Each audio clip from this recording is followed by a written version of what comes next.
Et je suis très heureuse, en particulier cette année, d'être là, même si je viens depuis des années, comme vous dites, à Essaouira.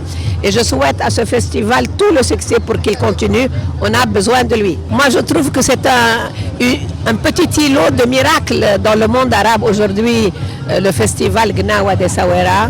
Premièrement, parce que ça fait maintenant 18 ans qu'il existe.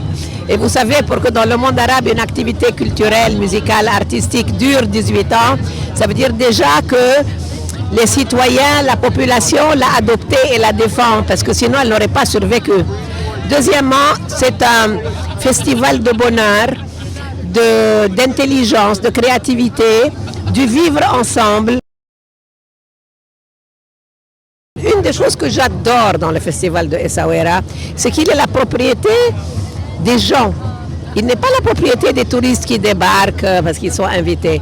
Regardez, 99% des gens qui sont présents, c'est des jeunes Marocains, des femmes voilées, des femmes à moitié dévoilées, des femmes complètement dévoilées en short.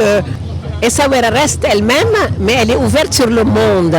Et donc, cette petite ville qui n'est ni Casablanca, ni la capitale Rabat, ni Fès, la bourgeoise de la Karaouine, elle est le centre du monde aujourd'hui pendant 3 jours.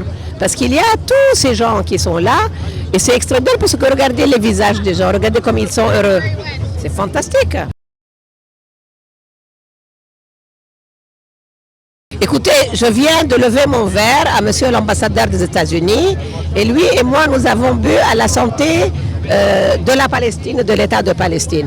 Je suis très heureuse, pourquoi? Parce que cet ambassadeur américain, qui je vous signale est un noir américain, c'est la 2e fois que je le vois à Essaouira, je l'ai vu l'année dernière. Le fait qu'il revienne, même si sa femme est en voyage, il est assis au premier rang pendant toute la musique, il était en train de taper des mains et taper sur ses cuisses tellement il était heureux.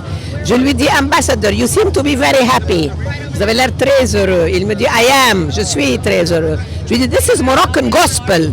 Si l'ambassadeur des États-Unis peut boire à la santé de l'État de Palestine, vous imaginez que je suis très fière.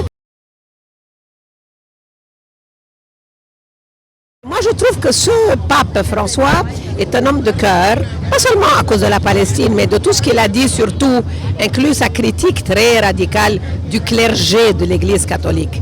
Et, Inch'Allah, n'oubliez pas que c'est une terre sainte, la Palestine. Il verra un jour la Palestine libre et indépendante, comme nous tous, Inch'Allah.